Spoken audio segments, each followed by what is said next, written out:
ng reading. Yung mga bata. Ngayon sinali kita.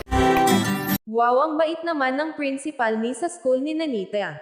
Jan Stock Vlog ang inyong ka-cute, magbibigay na naman ng mixing reaction video. Ito po ay mapapanood sa vlog ni Tito Herns. Pa-subscribe na din sa kanyang channel. Salamat po ng marami.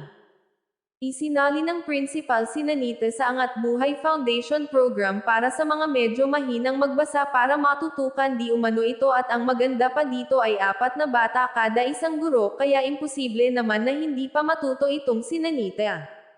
Kinakailangan sa lalong madaling panahon na matuto dahil malapit na nga po ito graduate ng elementary. Syempre hindi pwedeng magtapos kapag hindi pa ito marunong magbasa, kaya ang swerte ng naturang bata dahil napaka-supportive ang mabait nilang principal sa kanila ni Mylene. Hinahanapan talaga ng paraan para mapabuti si Nanita. Reading.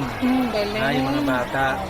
Ngayon sinali kita doon para ma-improve ang iyong reading skills. Yung reading skill mo ay ma-improve.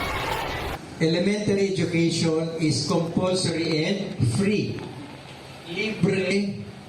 Libre na, compulsory pa. Ano ibig sabihin ng compulsory?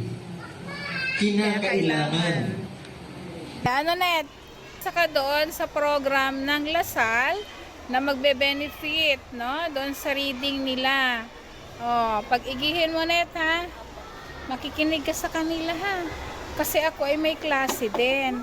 Sabi po ng aming principal, para po matulungan natin si Ninita ma-push sa kanyang reading. Thank you po, Sir Felix, no? Very supportive po talaga ng principal namin, no? Lalo sa 2 batang to. Peace.